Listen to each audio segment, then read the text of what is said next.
वह व्यक्ति से रूप से अपना अनुमोदित पाठ सभा पटल पर प्रस्तुत कर सकते हैं। माननीय गृह मंत्री जी।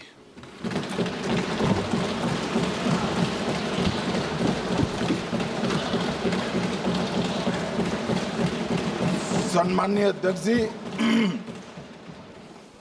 मैं आज पहलगांव में निर्दोष यात्रियों की नृशंस हत्या पाकिस्तानी आतंकवादियों के द्वारा जो की गई और उसके जवाब में देश के प्रधानमंत्री जी ने दृढ़ इच्छा शक्ति का परिचय कराते हुए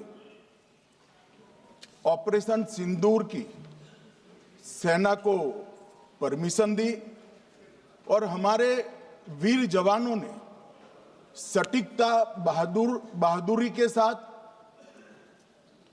पाक स्थित आतंकवादी अड्डों को चूर चूर करने का काम किया। वो घटना पर जो बहस हो रही है, इसमें हिस्सा लेने के लिए मैं खड़ा हुआ हूं। माननीय अध्यक्ष जी, सबसे पहले पहलगांव में जो नृशंस हत्या की गई निर्दोष नागरिकों की, धर्म पूछकर उनको मारा गया, इनके परिवार के सामने मारा गया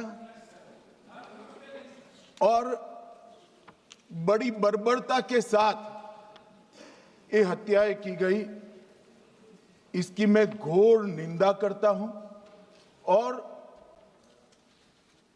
जो मारे गए हैं इनके परिजनों के साथ अत्यंत हृदय की गहराइयों से मैं संवेदना भी व्यक्त करना चाहता हूं। ऑपरेशन सिंदूर के जवाब में पाकिस्तान के हमारे नागरिक ठिकानों पर गोलीबारी की, इसमें भी कुछ नागरिक हताहत हुए, गुरुद्वारा भी टूटा, मंदिर भी टूटा। जो भी नागरिक उसमें घायल हुए हैं और जो हताहत हुए हैं, वो सभी के प्रति मैं पूरे सदन की ओर से गहरी संवेदना व्यक्त करना चाहता हूं।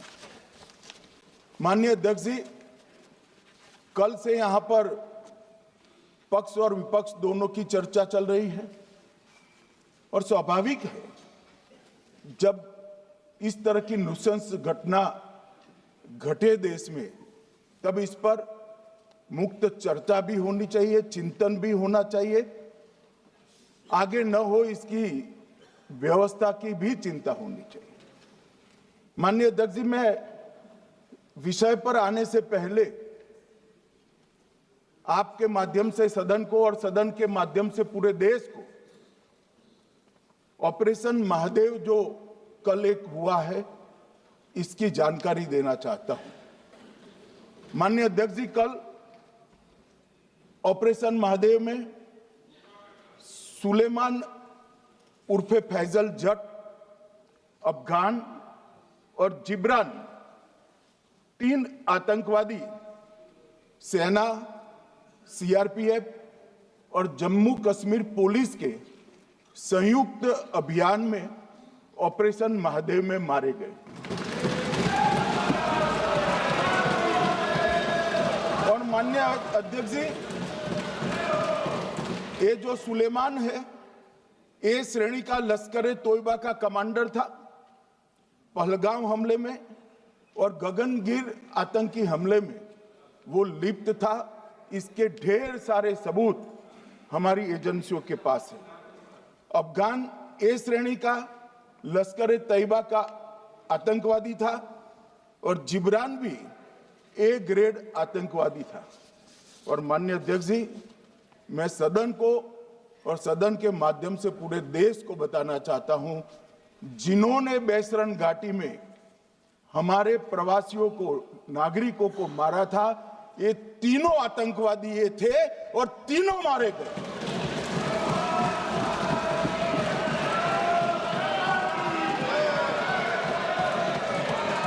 और मान्यवर, मैं आज इस सदन के मैं आज इस सदन के माध्यम से सेना के पैरा 4 सीआरपीएफ के सारे जवान जो अभियान में शामिल थे और जम्मू कश्मीर पुलिस के जो जवान थे, वो सभी को सदन और पूरे देश की ओर से बहुत बहुत साधुवाद देना चाहता हूं। माननीय अध्यक्ष जी, मैं इस ऑपरेशन महादेव के बारे में थोड़ा डिटेल में बताना चाहूंगा। ऑपरेशन महादेव की शुरुआत 22 मई 2025 को, एक प्रकार से तो जिस दिन हत्या हुई थी उसी दिन रात को 22 मई 2025 को हुई। जिस दिन हत्या हुई थी उसी दिन रात को एक सुरक्षा मीटिंग की गई थी जम्मू कश्मीर में। ये पूछ रहे थे, कोई गए नहीं, सिर्फ राहुल गांधी गए। अब आपकी आंख कौन से चश्मे से देख रही है मुझे मालूम नहीं माननीय अध्यक्ष जी। 1 बजे हमला हुआ, मैं 5:30 बजे श्रीनगर में उतर चुका था। माननीय अध्यक्ष जी, अरे सुनो सुनो, मैं बताता हूँ ना 22 में, सुनो ना प्लीज, धैर्य रखकर सुनो, हमने आपको नहीं टोका है, सुनना पड़ेगा भाई, ऐसे नहीं चलेगा। माननीय अध्यक्ष जी, नहीं, पर बैठे बैठे मत बोलिए आप भी। माननीय अध्यक्ष जी, 23 अप्रैल को टिप्पणी मत करिए। एक सुरक्षा मीटिंग की गई। सभी सुरक्षा बल, सेना, CRPF, BSF, Jammu Kashmir police, और सबसे पहले उसमें निर्णय किया गया कि जो नृशंस हत्यारे हैं वो देश छोड़कर पाकिस्तान भाग न पाए, इसकी हमने पुख्ता व्यवस्था की और भागने नहीं दी। 22 मई को आईबी के पास एक ह्यूमन इंटेल आई और एक क्षेत्र के अंदर, दाची गांव क्षेत्र के अंदर आतंकवादियों की उपस्थिति की सूचना मिली। आईबी और सेना द्वारा दाचीकाम क्षेत्र में अल्ट्रा सिग्नल कैप्चर करने के लिए जो इंस्ट्रूमेंट हमारी एजेंसियों ने बनाए हैं, इसके द्वारा इस सूचना को पुख्ता करने के लिए मई से 22 जुलाई तक लगातार प्रयास किए गए। ठंड में ऊंचाइयों पर हमारे सेना के अधिकारी पैदल इनके सिग्नल प्राप्त करने के लिए घूमते रहे, आईबी के अफसर भी घूमते रहे, सीआरपीएफ भी घूमती रही, और मान्यवर 22 जुलाई को हमें सफलता मिली। सेंसर्स के माध्यम से आतंकवादी होने की पुष्टि मिल गई।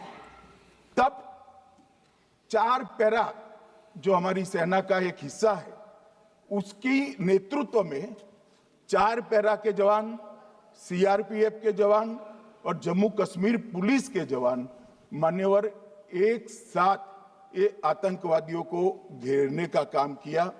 सेना, सीआरपीएफ, जम्मू कश्मीर पुलिस की मीटिंग भी की गई। जो 5 ह्यूमन एसेट से उनको भी वहां भेजा गया, और कुल मिलाकर कल जो ऑपरेशन हुआ, इसमें हमारे निर्दोष नागरिकों को मारने वाले तीनों आतंकी मौत के घाट उतार दिए। मान्यवर, तीनों के नाम मैंने बताए हैं, सुलेमान उर्फे फैजल जट, अफगान और जिब्रान। मान्यवर, वो तो एक आशंका थी कि यही लोगों ने घटना की है, मगर मैं बाद में एनआईए की जांच पर आता हूं, एनआईए ने पहले से ही इनको, जिन्होंने आसरा लिया था, वो लोगों को गिरफ्तार कर रखा था। उनको खाना पहुंचाने वाले लोगों को अपने कब्जे में रखा था। तो जब आतंकवादियों के शव श्रीनगर आए, इनसे पहचान कराई गई। 4 लोगों ने पहचान लिया, यही 3 लोग थे जिन्होंने पहलगांव में आतंकी घटना को, मगर हमने इस पर भी भरोसा नहीं किया मान्यवर। कोई जल्दबाजी नहीं की। हमने जो आतंकी घटना स्थान से कारतूस मिले थे, वो कारतूस का एफएसएल रिपोर्ट पहले से करा कर रखा था और चंडीगढ़ सेंट्रल एफएसएल के अंदर बैलिस्टिक रिपोर्ट के आधार पर उनका रिपोर्ट तैयार था। जब ये कल आतंकवादी मारे गए, इनकी 3 राइफलें पकड़ी गई। एक M9 अमेरिकन राइफल थी और 2 AK-47 राइफल थी। जो कारतूस मिले थे वो भी M9 और AK-47 के भी थे, मगर हमने इससे भी संतोष नहीं माना। ये राइफलों को एक विशिष्ट विमान के द्वारा कल रात को 12 बजे चंडीगढ़ पहुंचा गया और पूरी रात फायरिंग कर इसके भी खाली खोखे जनरेट किए गए। 2 खोखों का मिलान किया गया, राइफल की नाली और निकले हुए खोखों का भी मिलान हो गया। तब ये तय हो गया कि इन्हीं 3 राइफलों से हमारे निर्दोष नागरिक मारे गए। और मान्यवर, आज मैं सदन को बताते हुए बहुत खुश हूं। मोदी जी ने ऑपरेशन सिंदूर कर आतंकवादियों को जिन्होंने आतंकवादियों को भेजा था, उनके आकाओं को जमीन में मिलाने का काम किया था। सेना और सीआरपीएफ ने वो आतंकवादियों को भी समाप्त कर दिया। और मान्यवर,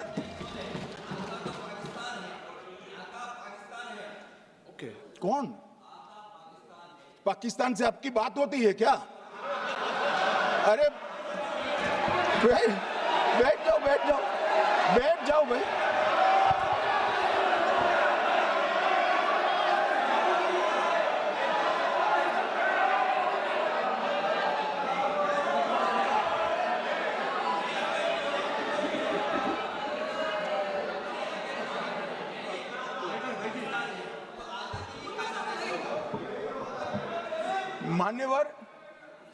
मान्यवर, मैं बताता हूं कैसे इनके आका मारे गए, वो भी नाम के साथ बताता हूं, जगह के साथ बताता हूं, घंटे, मिनट और सेकंड के साथ बताता हूं।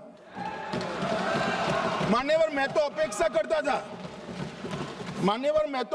करता था कि जब एक सूचना सुनेंगे, पक्ष विपक्ष में खुशी की लहर दौड़ जाएगी, मगर ये स्याही पड़ गई इनके चेहरे।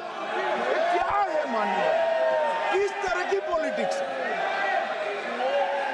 भाई? आतंकवादी मारे गए, आपको इसका भी आनंद नहीं है?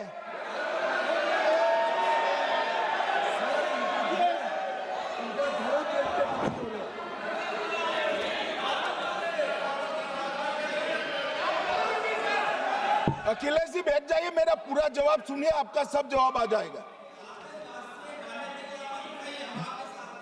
भाई, आप आतंकवादियों का धर्म देखकर दुखी मत होइए।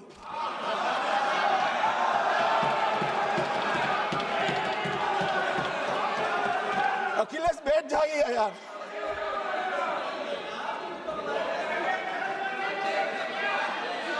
अखिलेश जी बैठ जाइए।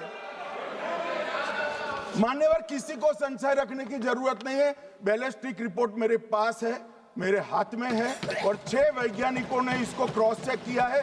सुबह 4:46 पर फोन पर मुझे 6 ने वीडियो फोन पर कहा है कि 100% वही गोलियां हैं जो वहां चलाई। मान्यवर, ये हमारे देश की सेना, सीआरपीएफ और जम्मू कश्मीर पुलिस, ये तीनों का एक साझा बहुत बड़ा कामयाबी है, जिस पर 140 करोड़ को नाज होना चाहिए, देश की जनता को नाज। मान्यवर, मैं तो गया था वहां पर जब ये घटना हुई। दूसरे दिन इनके परिजनों को मिला था। 6 दिन की शादी वाली बच्ची विधवा होकर मेरे सामने खड़ी थी। आज तक मैं वो दृश्य नहीं भूल सकता। मगर आज सारे परिजनों को मैं कहना चाहता हूं कि मोदी जी ने ऑपरेशन सिंदूर से भेजने वालों को भी मारा और हमारे सुरक्षा बलों ने जिनको भेजा था उनको भी मारा और एक ऐसा सबक सिखाया है कि आने वाले कई दिनों तक कोई ऐसी हिम्मत नहीं कर पाएगा। मान्यवर, मैं थोड़ा एनआईए की जांच के बारे में भी बताना चाहूंगा। मान्यवर, जिस दिन लश्कर-ए-तोयबा ने और इसके आउटफिट टीआरएफ ने इसकी जिम्मेदारी ली, उसी दिन हमने तय कर लिया था कि ये जांच एनआईए को सौंप दी जाएगी, क्योंकि एनआईए आतंकवाद के केसों की जांच के लिए, वैज्ञानिक तरीके से जांच करने के लिए और सजा कराने के लिए महारत हासिल की हुई विश्व मान्य एजेंसी है, जिसका सजा कराने का दर 96% से ज्यादा है। मान्यवर, हमने तुरंत ही इसकी जांच एनआईए को दे दी। हमने पूरी व्यवस्था की, सेना, बीएसएफ, सीआरपीएफ और जम्मू कश्मीर पुलिस ने कि ये लोग देश छोड़कर भाग न जाए। और मान्यवर, इसकी जांच की शुरुआत हुई। एक थकाने वाली बहुत लंबी जांच हुई है। जांच के दौरान मृतक के परिजन जो साथ में थे, उनको सभी को चर्चा किए गया। पर्यटकों, खच्चर वालों, पोनी वालों, फोटोग्राफर, कर्मचारियों, विभिन्न दुकान में काम करने वाले लोगों, कुल मिलाकर 1055 लोगों की लंबी 3000 घंटे से ज्यादा पूछताछ इंफॉर्मेशन के लिए की गई और इस सबको वीडियो पर रिकॉर्ड कर दिया गया। और बाद में इसके आधार पर स्केच बनाया गया और ढूंढते 22/6/25 को एक बशीर की पहचान की गई और परवेज की पहचान की गई, जिन्होंने आतंकवादी घटना के अगले दिन आतंकवादियों को शरण दी थी। उनको अपने ढोक में रखा था। वो दोनों को गिरफ्तार कर लिया गया। अब वो हमारी कस्टडी में है। दोनों गिरफ्तार अपराधियों ने खुलासा किया कि 21/4/25 की रात को 8 बजे 3 आतंकवादी बेसरन से लगभग 2 किलोमीटर दूर स्थित परवेज ढोक में आए थे। आतंकवादियों के पास AK-47 और M9 कार्बाइन थी। जो 2 आतंकवादियों ने काली पोशाक पहनी थी और एक ने छद्म वेश किया था। खाना खाया, चाय पी और ढोक से निकलते वक्त कुछ खाना, नमक, मिर्च और मसाले लेकर वो चले गए। मान्यवर, उस वक्त हमने जिन खोखों को रिकवर किया था, इसको हमने चंडीगढ़ FSL में टेस्टिंग के लिए भेज दिया। और जब चंडीगढ़ FSL में टेस्टिंग के लिए भेजा गया तो वही राइफल से एप्को आतंकी हमला हुआ था, वो भी निश्चित हुआ। तो आज इसके साथ साथ दूसरे एप्को आतंकी हत्या को अंजाम देने वाले आतंकियों का भी इसके साथ ही समाप्ति हुई है, उनको मार दिया गया है। मान्यवर, और इसके बाद में स्केच बनाया गया। गिरफ्तार किए गए दोनों आरोपियों की माता जो थी, इन्होंने ये तीनों आतंकियों के मृतदेहों को पहचान लिया है। दोनों आतंकवादी घटना में साथ लेने वाले उनके साथियों ने भी पहचान लिया है और अब उसकी FSL की पुष्टि भी आज सुबह 4 बजे हो गई थी। अब मैं जांच का पूरा ब्यौरा बताना चाहता हूं। मान्यवर, ये हमले में 3 पाकिस्तानी आतंकवादी थे। हमले में 2 AK-47 और 1 M9 कार्बाइन का प्रयोग किया गया था। और अब जो पकड़े गए हैं, इसके सुलेमान के कारण एप्को का मामला भी आज रिजॉल्व हो रहा है और आतंकवादियों को पनाह देने वाले 2 स्थानीय लोगों को भी इस केस में पकड़ लिया गया है। अब मान्यवर, कल पूछते थे कहां से आए, कहां गए, किसकी जिम्मेदारी है। भाई, जिम्मेदारी हमारी ही है, हम सरकार में हैं, हमारी ही जिम्मेदारी है। मगर मैं पूछता हूं, जब आप सरकार में थे तब क्या क्या हुआ था, इसकी जिम्मेदारी किसकी थी और क्यों निर्वहन नहीं किया, वो भी बाद में पूछूंगा। जरा धीरज से सुनना। मगर मान्यवर, मुझे एक बड़ा दुख हुआ। कल इस देश के पूर्व गृह मंत्री चिदंबरम जी ने सवाल उठाया कि क्या प्रूफ है कि ये आतंकवादी पाकिस्तान से आए, और मान्यवर ने कब उठाया? जब संसद में चर्चा होने वाली थी।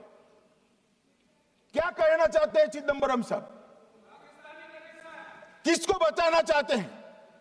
पाकिस्तान को बचाकर आपको क्या मिलेगा? वो ये कह रहे हैं कि और क्या है? मत जवाब दो,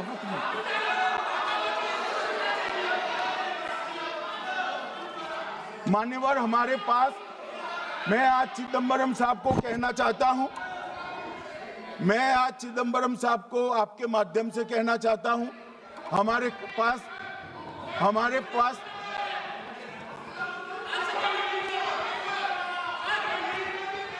मान्यवर हमारे पास प्रूफ है, वो भी मैं सदन के सामने रखना चाहता हूं कि तीनों पाकिस्तानी थे। 3 में से 2 के पाकिस्तान के वोटर नंबर भी आज हमारे पास उपलब्ध है। मान्यवर ये राइफलें हैं, ये राइफलें भी हमारे पास उपलब्ध है।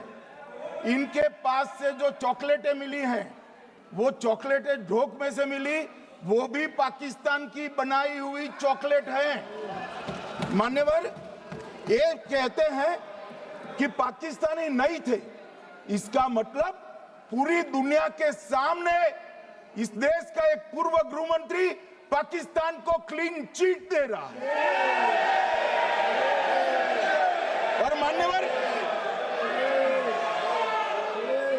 और मान्यवर वो पाकिस्तानी आतंकवादी नहीं थे, ऐसा बोलकर श्री चिदंबरम अगर पाकिस्तानी आतंकवादी नहीं थे तो पाकिस्तान पर हमला क्यों किया, वो भी सवाल खड़ा कर रहे हैं। मान्यवर आज पूरी दुनिया ने हमारे संसद सदस्य गए थे, स्वीकारा था कि हमला पाकिस्तान ने किया है, और इस देश का गृह मंत्री जो कांग्रेस पार्टी से आता है वो कहता है कि क्या सबूत है। अरे मुझसे मांगते, मैं दे देता, टीवी से मांगते हैं, पूरी दुनिया के सामने उजागर करते हैं, सब सुबह खड़ा करते हैं। पाकिस्तान को बचाने का इनका ये षड्यंत्र आज 130 करोड़ लोग जान रहे हैं। बच नहीं पाओगे आप लोग, बच नहीं पाओगे। मान्यवर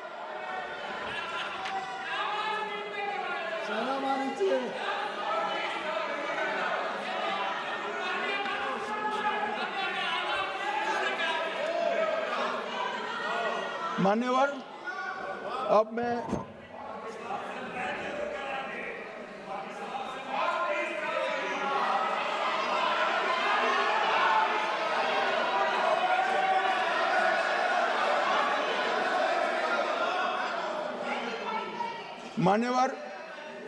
अब मैं पहलगांव आतंकी हमला और ऑपरेशन सिंदूर, ये दोनों घटनाक्रम के लिए मान्यवर ये अभी से थक जाते हैं।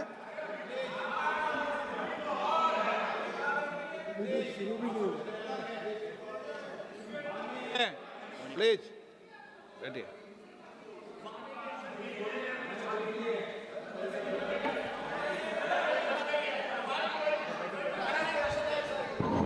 मान्यवर मैं आपके माध्यम से कहना चाहता हूं, थोड़ा धैर्य रखे भैया, अभी तो शुरू हुआ है, अभी तो शुरू हुआ है। मान्यवर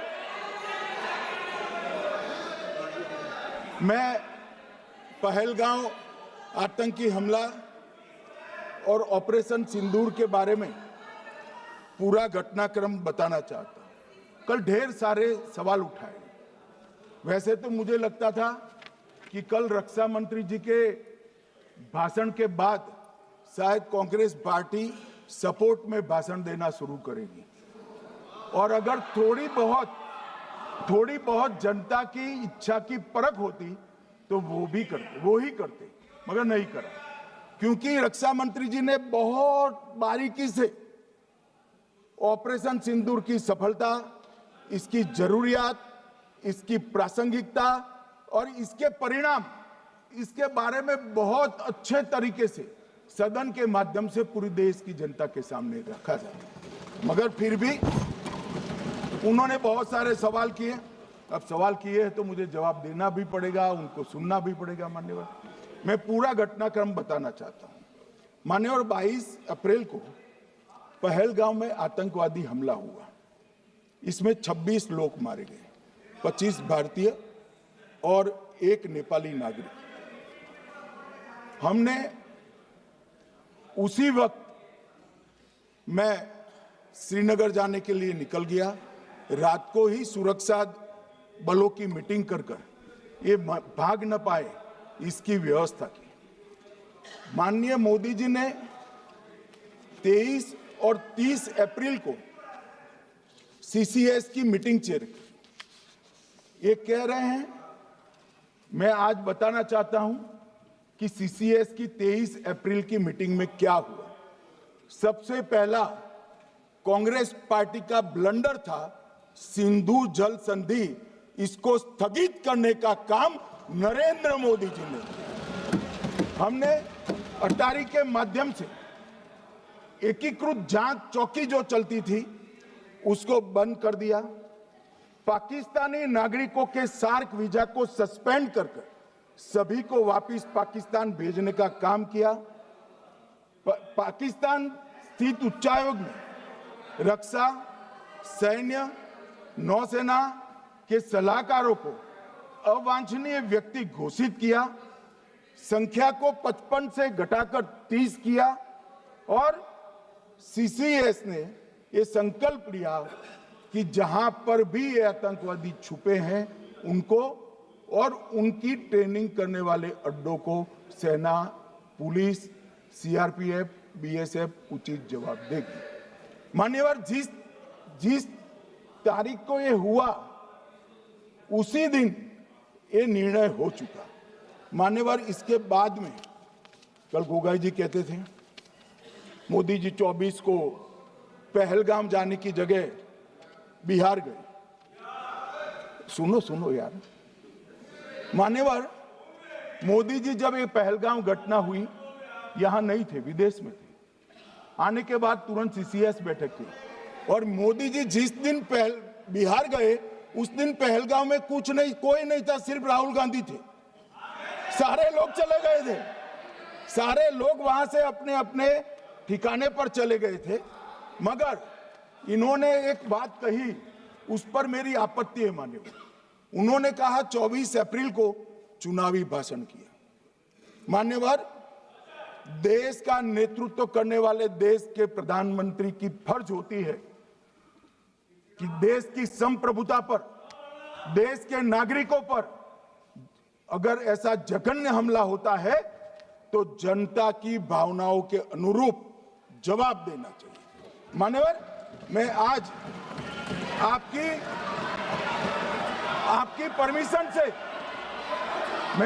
परमिशन से मोदी जी के बिहार भाषण के कुछ अंश पढ़ना चाहता हूं। कोट अनकोट है। 22 अप्रैल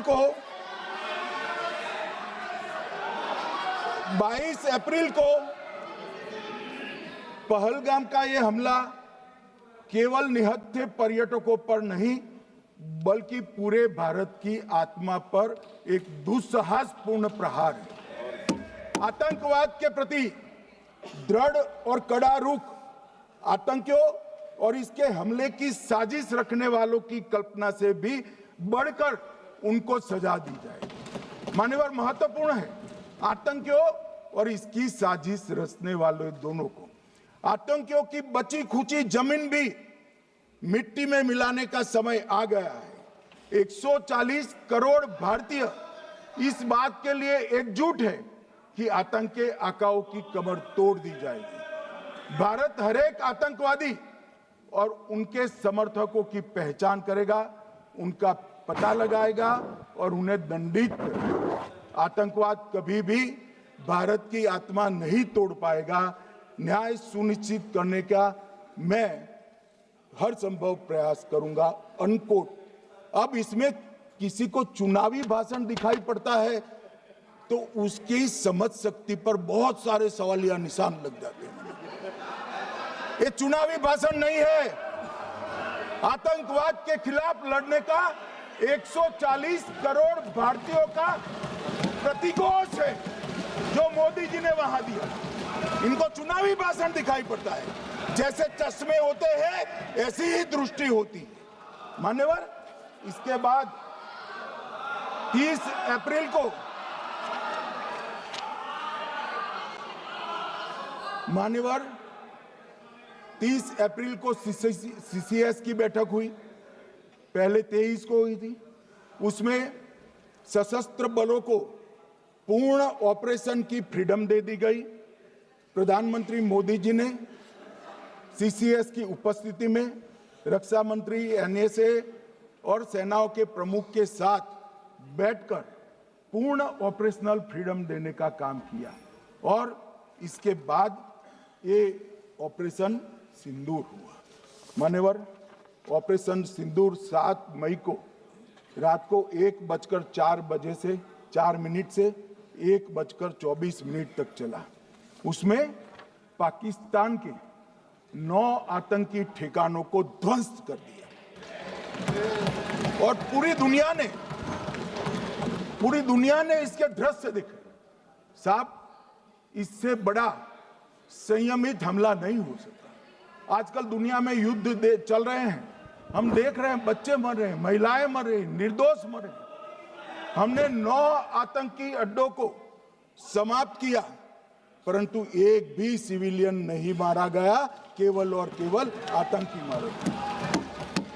स्थान थे मरकज सुभान अल्लाह बहावलपुर, मरकज तैयबा मुरीद के, महमूना जाया कैंप सियालकोट, अरे नाम सुनो काम में आएंगे, सरजाल camp Sialkot, Sawai Nala camp Muzaffarabad, Syedna Bilal camp Muzaffarabad, Gulpur camp Kotli, Barnala camp Bhimber और अब्बास कैंप कोटली।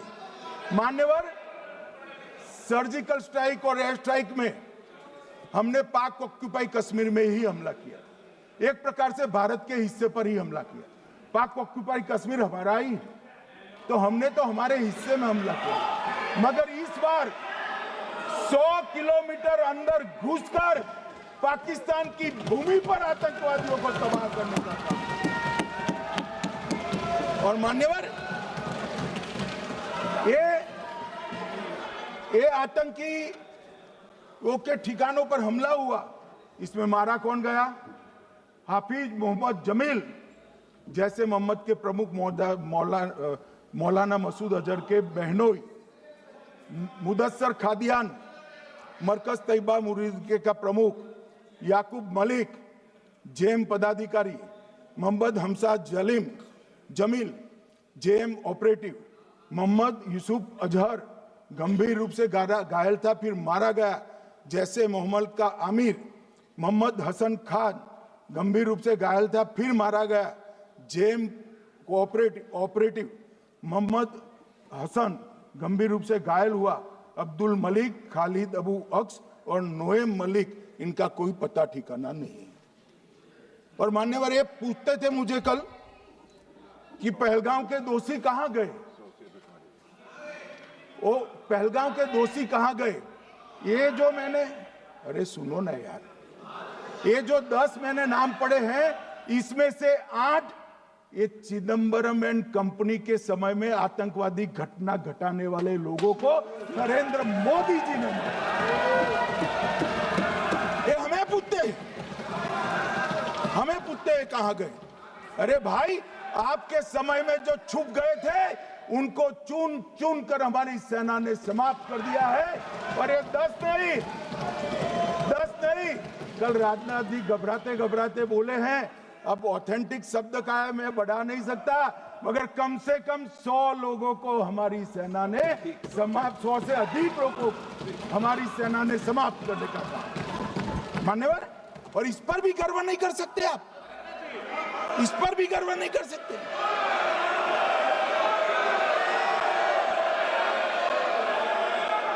मान्यवर,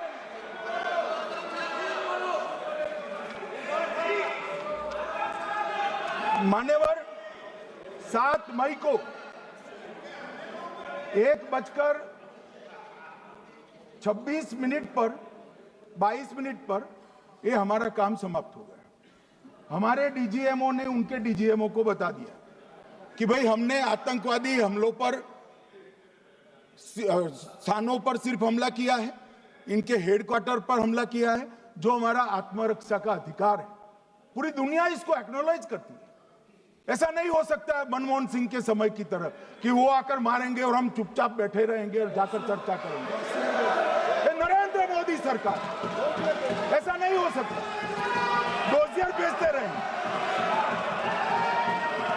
मान्यवर, उरी में हमला हुआ, हमने सर्जिकल स्ट्राइक किया।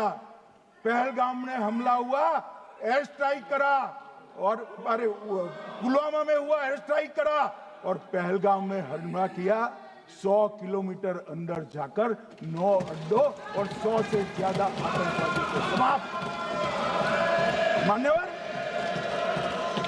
अब देखिए, हमने तो हमला किया था पाकिस्तान स्थित टेररिस्ट ठिकानों पर। अब पाकिस्तान से गलती हो गई।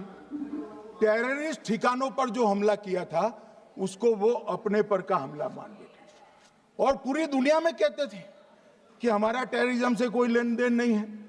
ये तो अब ऐसे ही ग्रुप करते, हम तो विक्टिम है, जो मनमोहन सिंह ने सर्टिफाइड भी कर दिया था कि ये भी विक्टिम है। मान्यवर, मगर दूसरे दिन इनकी श्रद्धांजलि का कार्यक्रम हुआ और पाकिस्तान को मालूम नहीं पड़ा कि ये पूरी दुनिया देखेगी। सेना के आला अफसर उनके नमाजे जनाजा में उपस्थित हुए, उनके जनाजे को कंधा दिया और ये सारे आतंकवादियों के जनाजे के जुलूस के अंदर पाकिस्तानी सेना, इनके अफसर, आईएसआई के अफसर, वहां की पुलिस के अफसर अश्रुभीनी आंख के साथ जुड़े थे। और मान्यवर, ये सिंदूर ने पाकिस्तान को पूरी दुनिया में एक्सपोज कर दिया कि पाकिस्तान के अंदर टेररिज्म स्टेट स्पॉन्सर्ड टेररिज्म है। ये पूरी तरह से, मान्यवर, पूरी तरह से एक्सपोज हो गया। 8 मई को पाकिस्तान ने हमारे रिहायशी इलाकों में हमला किया, हमारे सेना के अड्डों पर हमला किया, मगर एक भी मिसाइल से उनका कुछ नुकसान नहीं कर पाई।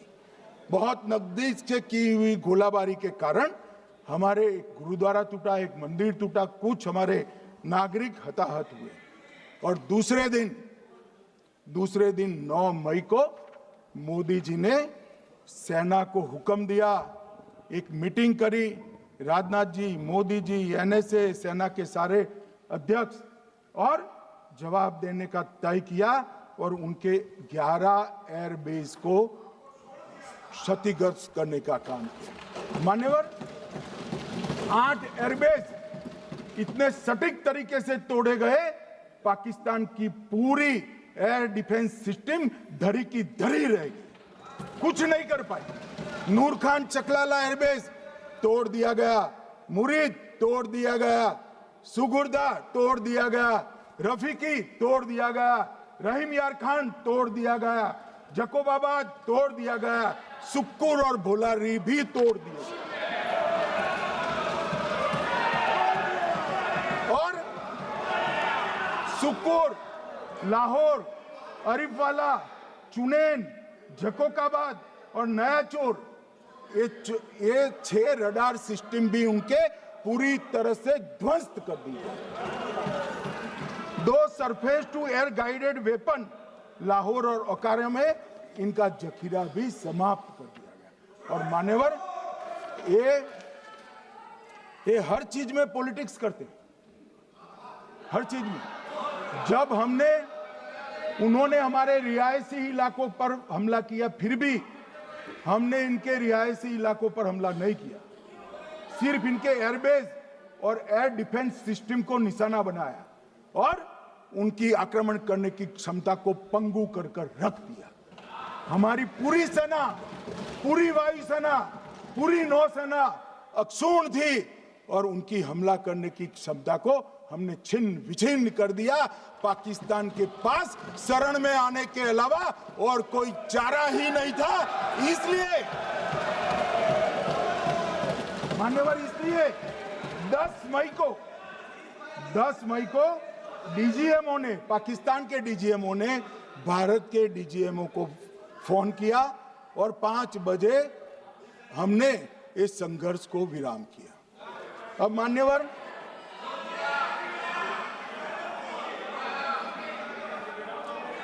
ये लोग कल सवाल उठा रहे थे कि इतनी अच्छी पोजीशन में थे, आपने युद्ध क्यों नहीं किया? युद्ध के कई परिणाम होते हैं मान्यवर, करना न करना वो सोचकर करना पड़ता है। मगर मैं इसी देश के इतिहास से कुछ घटनाएं बताना चाहता हूं। 1948 में मान्यवर, कश्मीर में हमारी सेनाएं निर्णायक बढ़त पर थी। सरदार पटेल ना बोलते रहे, जवाहरलाल नेहरू जी ने एक तरफा युद्ध विराम कर दिया। और मान्यवर, मैं बड़ी जिम्मेदारी के साथ कहता हूं, मैं इतिहास का विद्यार्थी हूं। पाक ऑक्यूपाई कश्मीर का अगर अस्तित्व है तो जवाहरलाल नेहरू जी की ये युद्ध विराम के कारण है। इसका जिम्मेदार जवाहरलाल नेहरू है। मान्यवर, 1960 में सरदार पटेल ने विरोध किया था, गाड़ी लेकर आकाशवाणी तक गए थे, घोषणा न करते, दरवाजे बंद कर दिए थे। मान्यवर, 1960 में सिंधु जल पर भौगोलिक व रणनीतिक रूप से हम बड़े मजबूत थे और उन्होंने सिंधु समझौता क्या किया? 80% भारत का पानी पाकिस्तान को दे दिया। मान्यवर, 62 के लड़ाई की बात मैं बाद में करता हूं। 65 की लड़ाई में हाजीपीर जैसे स्ट्रेटेजिक जगह पर हमने कब्जा किया था। 66 में उसको लौटा दिया गया। मैं 71 के युद्ध की भी बात करना चाहता हूं। मान्यवर, 71 में कल राजनाथ जी ने भी बताया, पूरे देश ने इंदिरा जी का समर्थन किया। उन्होंने पाकिस्तान के 2 टुकड़े कर दिए। बहुत बड़ी विजय थी भारत की और सदियों तक भारत इस विजय पर गर्व करेगा। हम सब भी करते हैं, हमें कोई आपत्ति नहीं। मगर हुआ क्या मान्यवर? युद्ध की विजय की चकाचौंध में क्या हुआ? 93 हजार युद्ध बंदी हमारे पास थे, 93 हजार, और 15,000 वर्ग किलोमीटर क्षेत्र पाकिस्तान का हमारे पास था। 93 हजार युद्ध बंदी, उस वक्त की पाकिस्तान की सेना का 42% और 15,000 वर्ग किलोमीटर क्षेत्र। मगर शिमला में समझौता हुआ, पाक ऑक्यूपाई कश्मीर मांगना ही भूल गए।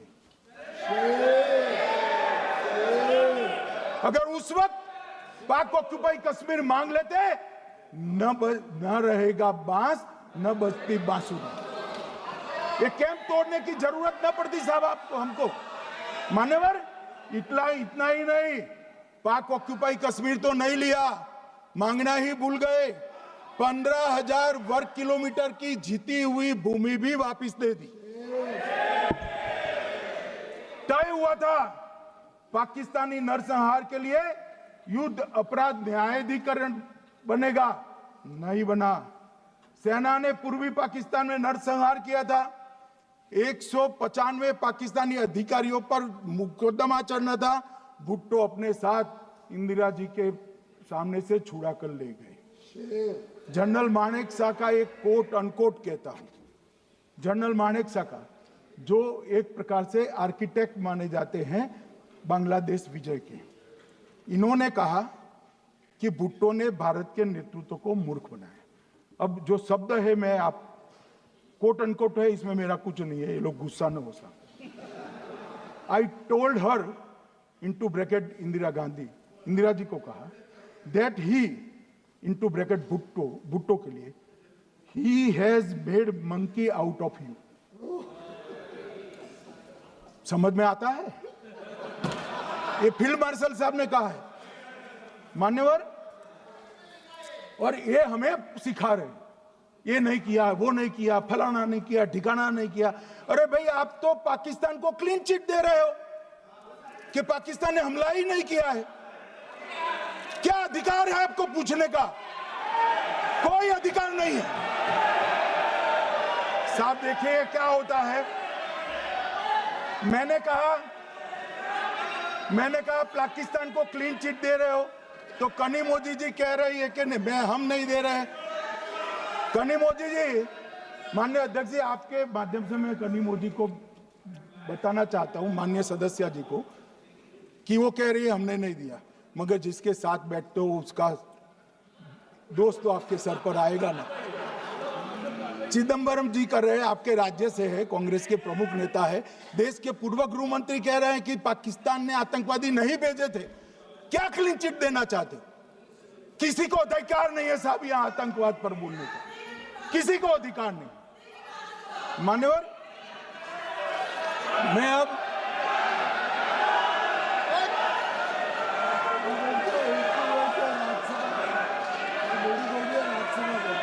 मान्यवर, मैं उनको बताना चाहता हूं, अभी आधा भी नहीं हुआ है, जरा सुनो।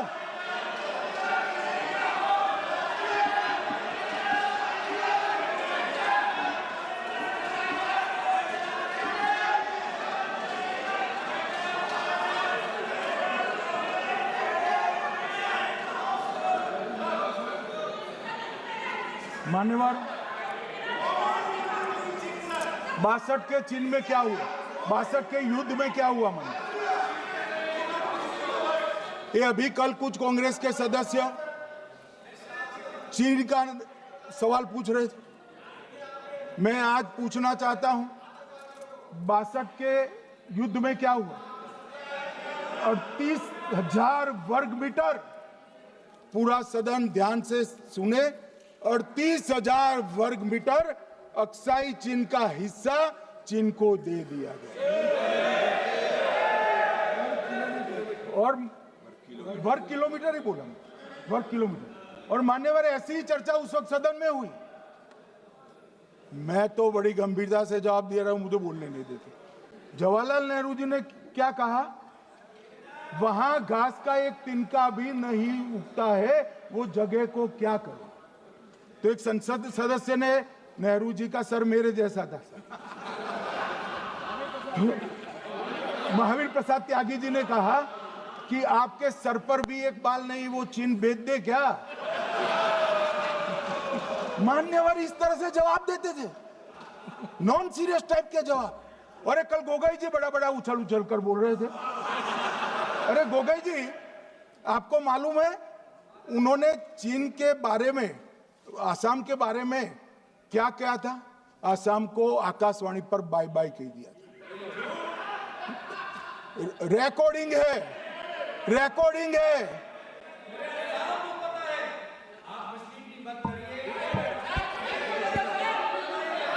मान्यवर, मैं भी सहमत हूं, मैं भी सहमत हूं, पूरे आसाम को पता है। मान्यवर,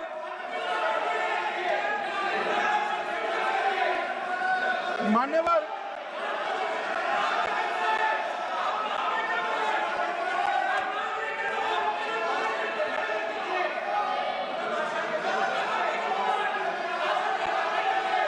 मान्यवर, मुझे मालूम है पूरे आसाम को पता है, इसीलिए तो वो विरोध पक्ष में बैठे हैं वहां पर आसाम में।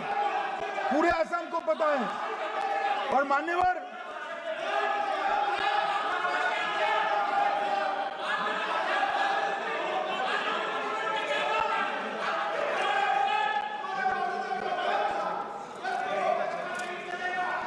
मान्यवर, मान्यवर, जोर से बोलने से सत्य को छिपाया नहीं जा सकता।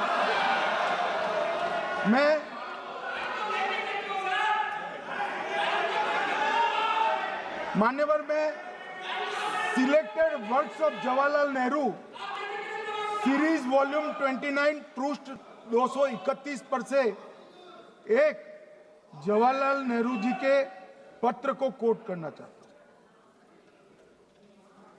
अनौपचारिक रूप से संयुक्त राज्य अमेरिका ने यह सुझाव दिया कि चीन को संयुक्त राष्ट्र में तो ले लिया जाए, मगर सुरक्षा परिषद को नहीं। सुरक्षा परिषद में भारत को लेना चाहिए। यह अमेरिका का प्रस्ताव था। नेहरू जी ने कहा, हम इसे स्वीकार नहीं करते क्योंकि इससे चीन के साथ हमारे संबंध खराब होंगे और चीन जैसे महान देश को बुरा लगेगा। मान्यवर, आज चीन सुरक्षा परिषद में है और भारत बाहर है। मोदी जी प्रयास करें अंदर ले जाने का, इसका कारण जवाहरलाल नेहरू का ये स्टैंड है।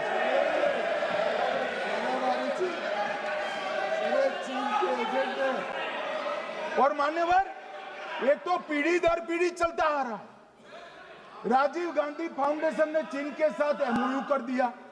अब कहते नहीं है कि एमओयू में क्या था, ये तो बताओ भाई, क्या एमओयू किया था राजीव गांधी फाउंडेशन ने? और जब डोकलाम में हमारे सेना के जवान चीन की सेना के सामने आंख में आंख डालकर बैठे थे, वो चीन के राजदूत के साथ राहुल गांधी मीटिंग कर रहे थे। ये मान्यवर, ऐसा नहीं है। जवाहरलाल नेहरू, सोनिया गांधी, राहुल गांधी, तीन पीढ़ी तक के चीन का प्रेम उतरता जा रहा है। मान्यवर,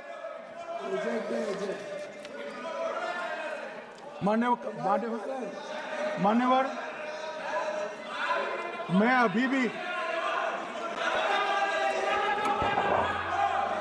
अभी भी एक बात इस महान सदन के माध्यम से देश की जनता को कहना चाहता हूं, जो मेरी मान्यता है।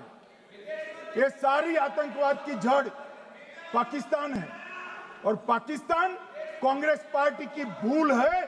पार्टीशन स्वीकार न करते, पाकिस्तान कभी न होता।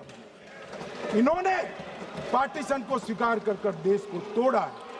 मान्यवर, कल विदेश मंत्री जी बता रहे थे शर्म अल शेख सम्मेलन का बलूचिस्तान ब्लंडर, जिसने पाकिस्तान को हमारे साथ चर्चा करने के लिए इक्वल फुटिंग पर ला दिया। मान्यवर, अब ये टेररिज्म की बात करते हैं। मैं इसमें भी पूरे देश की जनता को टेररिज्म की विगत 20 साल की स्थिति से अवगत कराना चाहता हूं। मान्यवर, अटल जी की सरकार थी। 2002 में टेररिज्म को समाप्त करने के लिए अटल जी की सरकार, एनडीए की सरकार, भाजपा सरकार पोटा का कानून लेकर आई। मान्यवर, मैं सदन को याद कराना चाहता हूं, पोटा कानून का विरोध किसने किया था? किसने किया? कांग्रेस पार्टी ने किया। हमारे पास बहुमत नहीं था राज्यसभा में। मजबूरन हमने कानून को गिर गया, मजबूरन संयुक्त सत्र बुलाना पड़ा और पोटा कानून संयुक्त सत्र में पारित हुआ। देश नहीं भूल सकता मान्यवर। और पोटा कानून को रोककर आज भी कांग्रेस पार्टी के नेता जब बोले तब कहे, पोटा कानून को रोककर किसको बताना चाहते थे आप? किसको बचाना चाहते थे? पोटा तो आतंकवादियों के खिलाफ था। पोटा को रोककर अपनी वोट बैंक का उल्लू सीधा करने के लिए आप आतंकवादियों को बचाना चाहते। और मान्यवर, 2004 में अटल जी की सरकार गई, मनमोहन सिंह, सोनिया गांधी की सरकार आई। आते ही पहला काम क्या किया मान्यवर? पहली ही कैबिनेट में पोटा कानून को रद्द कर दिया। मैं फिर से पूछता हूं, किसके फायदे के लिए कांग्रेस पार्टी ने पोटा कानून रद्द किया? जवाब दीजिए जरा यहां पर। और मान्यवर, इसके बाद क्या हुआ? 2004 के दिसंबर में पोटा कानून रद्द हुआ। 2005 में अयोध्या में रामलल्ला के टेंट पर हमला हुआ, आतंकवादी मारे गए। मुंबई लोकल ट्रेन 2006-5 में रामलल्ला पर हमला, 6 में मुंबई ट्रेन में बम धमाके 187 लोग मारे गए। 2006 डोडा उधमपुर में हिंदुओं पर हमला, 34 लोग मारे गए। 2007 हैदराबाद 44 लोग मारे गए। 2007 यूपी लखनऊ वाराणसी 13 लोग मारे गए। रामपुर सीआरपीएफ कैंप, वहां पर हमला हुआ 2008 में। 2008 में श्रीनगर के आर्मी के काफिले पर हमला हुआ, 10 सुरक्षा बल मारे गए। मुंबई आतंकी हमला 2008 में हुआ, 246 लोग मारे गए। जयपुर में 8 बम धमाके हुए, 64 लोग मारे गए। 2008 में अहमदाबाद में 21 बम धमाके हुए, 57 लोग मारे गए। दिल्ली में 2008 में 5 धमाके हुए, 22 लोग मारे गए। और पुणे की जर्मन बेकरी 17 लोग मारे गए।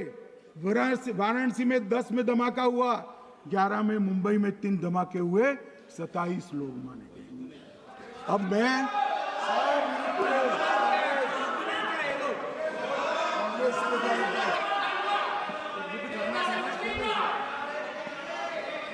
मान्यवर, आतंकवाद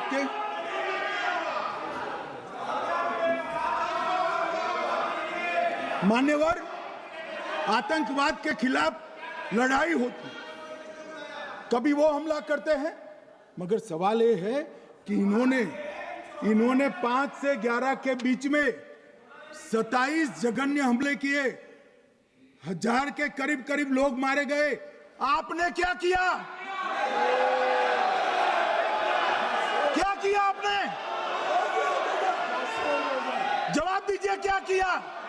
और मैं राहुल गांधी जी को चैलेंज देना चाहता हूं, इन्होंने इस आतंकवादी हमलों के खिलाफ उनकी सरकार ने जो कदम उठाए, यहां खड़े रहकर हिम्मत से बताए देश की जनता को। कुछ नहीं किया मान्यवर। ये यहां से आतंकवादियों की फोटो पाकिस्तान भेजते रहे, डोजियर भेजते रहे।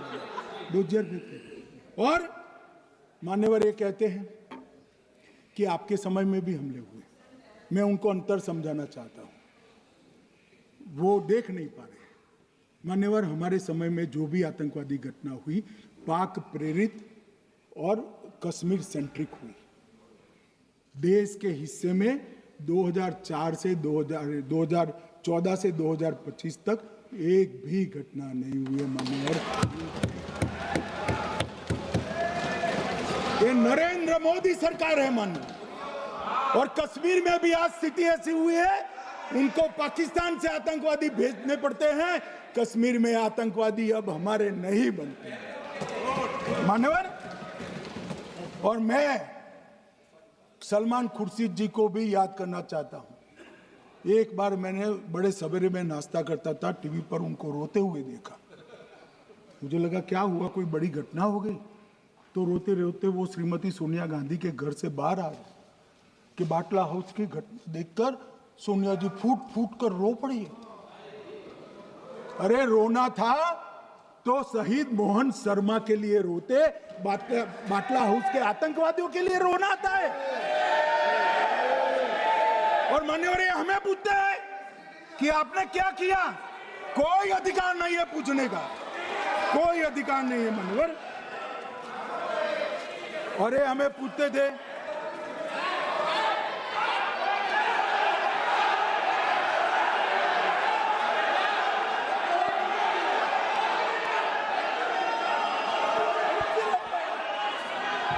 मान्यवर, अभी 25% बाकी।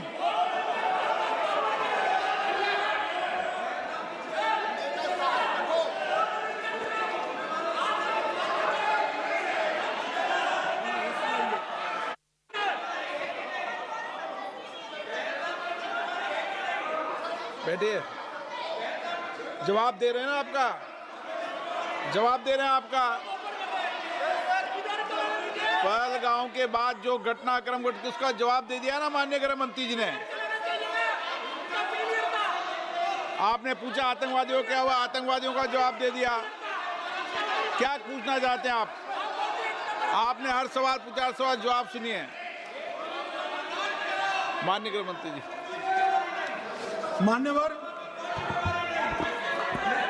मान्यवर, इन लोगों को कल ऐसा था कि ये जो बेसरन के गुनहगार है वो पाकिस्तान भाग गए, तो बड़े आवाज से पूछते थे, भाग गए भाग गए भाग गए, गृह मंत्री क्या करता है, जिम्मेदारी ले। हमारी तो सेना ने ठोक दिया, सीआरपीएफ ने ठोक दिया। मान्यवर, अब मेरा तो जवाब बनना ना देता है ना वो मांगना बनता है, मगर मैं उनको कुछ पूछना चाहता हूं।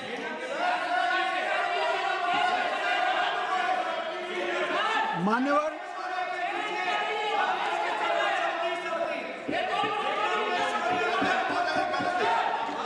प्लीज, मारेगी तो सेना है ना, सेना अब ऐसे भी मारेगी ना, तो वो भी ये कह रहे हैं सेना और सीआईएसएफ ने मारा।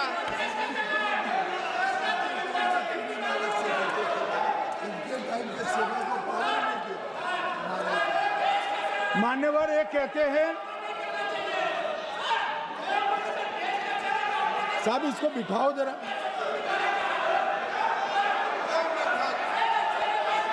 हाँ प्लीज, बैठिए बैठिए बैठिए बैठिए बैठिए।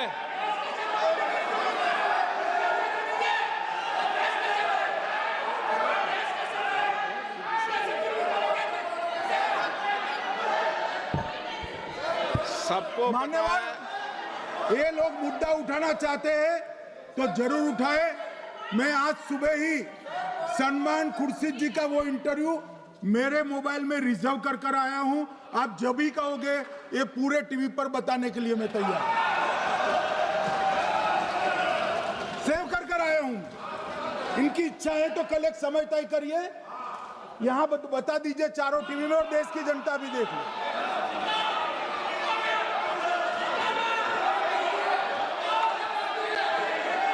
मान्यवर कह रहे हैं बताओ, आप बताओ, बताना है या नहीं बताना, ये पूछो ना उनको।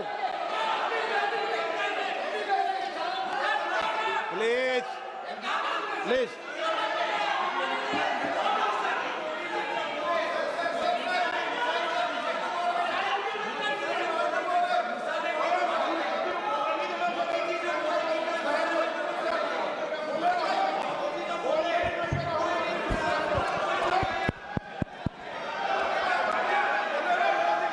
बिट्टू बैठ जा।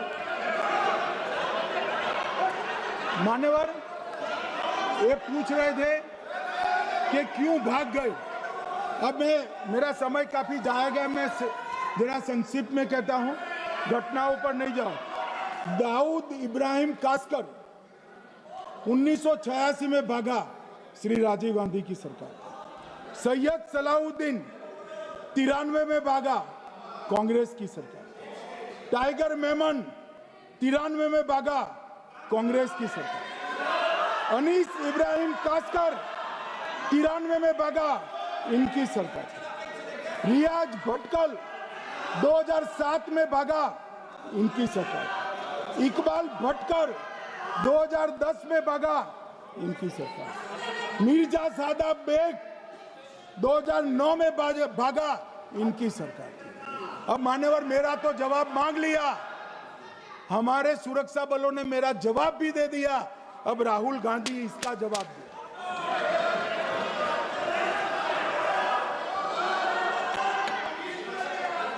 मान्यवर, अब मैं कश्मीर के विषय में मैं बात करना चाहता हूं।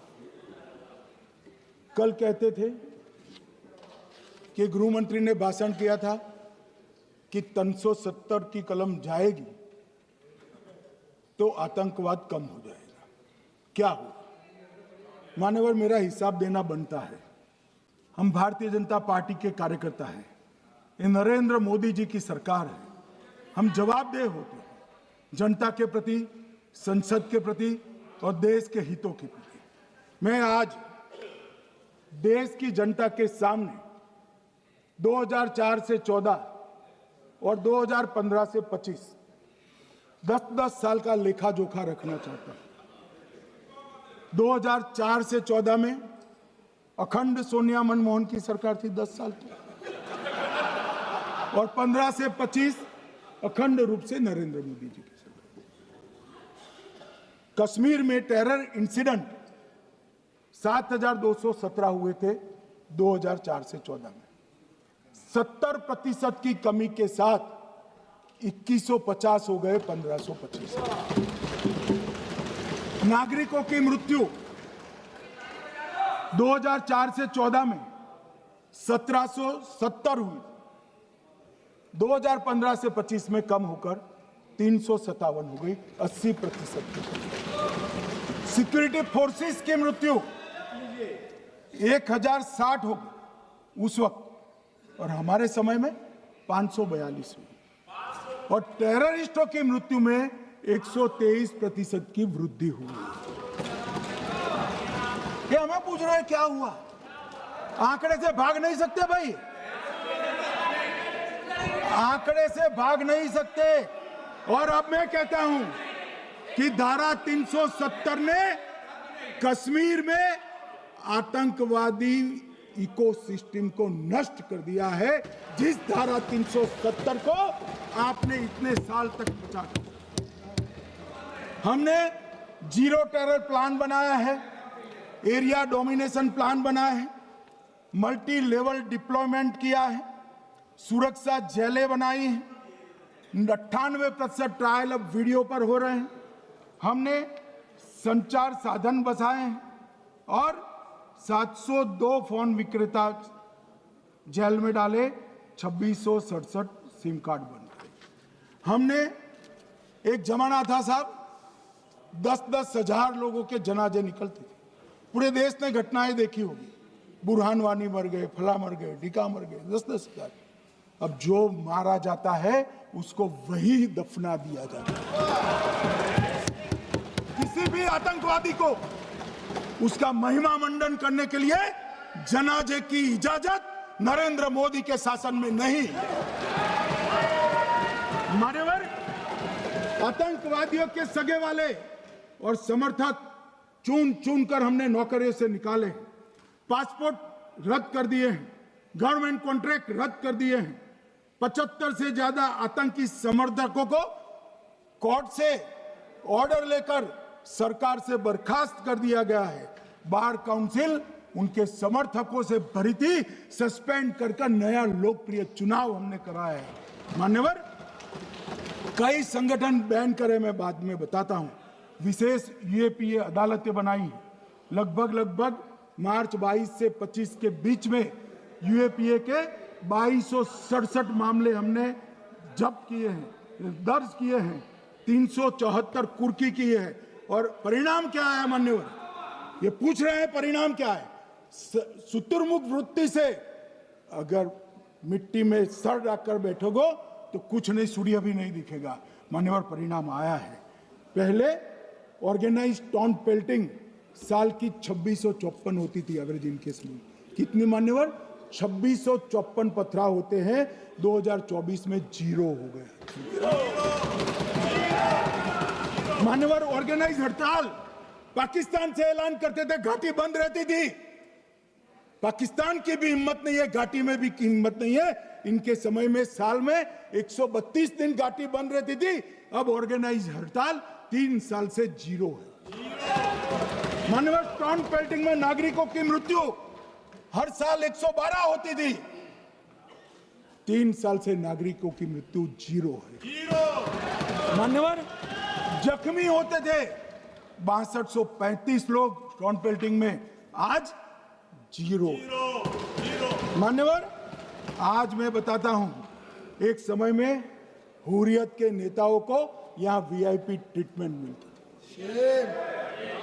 हुर्रियत के साथ चर्चा करते थे, और ये हुर्रियत वाले आते थे, रेड कारपेट पूरा रोड खाली कर सीधा आता था, और मनमोहन सरकार के दूत इनके साथ चर्चा करते थे। सारे हुर्रियत के कंपोनेंट हमने बैन कर दिए हैं, सारे जेल की सलाखों के पीछे। हम कोई हुर्रियत से बात करना नहीं चाहते। मैं सदन में नरेंद्र मोदी जी की नीति दोहराना चाहता हूं। हुर्रियत टेररिस्ट संगठनों के आउटफिट है, हम इनसे बात नहीं करेंगे। हम अगर किसी से बात करेंगे तो घाटी के युवाओं के साथ बात करेंगे, हुर्रियत के साथ बात। मान्यवर, चुनाव के दौरान डर का माहौल होता था, अब 98.3% मतदान हुआ पंचायत चुनाव। कांग्रेस की बंद बहिष्कार का समय बंद हो गया। सेपरेटिस्ट बात करना चाहते थे, अब वो नहीं कर सकते। और मान्यवर, 2019 के बाद हमने कितने संगठन बैन करे, मैं बोलना चाहता हूं, थोड़ा समय चाहिएगा मान्यवर।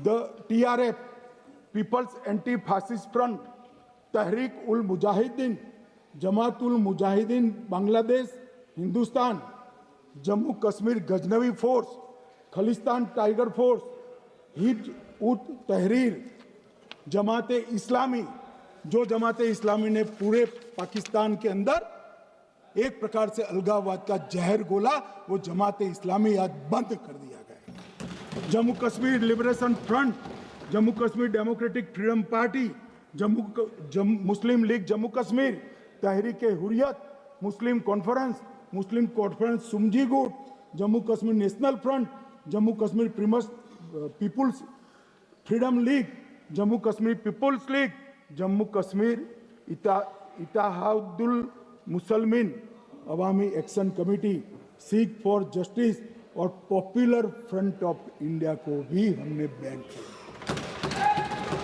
और ये शांति ऐसे नहीं हुई है। और ये कहते हैं कि एक भी घुसपैठ नहीं होती है। कभी गए हो आप पाकिस्तान? तो कई बार गए हो गई आप सीमा पर गए हो? पाकिस्तान तो कई बार गए हो, फिर से बोलता हूं, सीमा पर गए हो, सीमा के माध्यम से पाकिस्तान गए हो। हमारे जवानों की कठिनाई देखो साहब, -43 डिग्री में पहाड़ पर रहकर नदी नालों के बीच में चौकी करते हैं।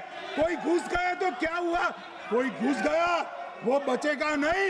यहां हम उसको या तो अरेस्ट करेंगे या तो एनकाउंटर में वो मारा जाएगा, बचेगा कोई नहीं।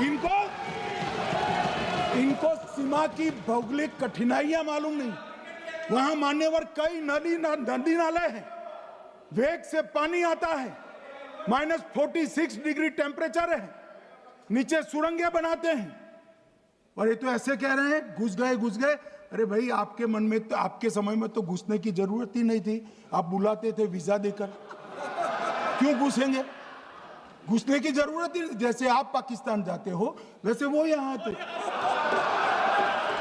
मान्यवर, अब ये कैसे हमें पूछ सकते हैं? मान्यवर,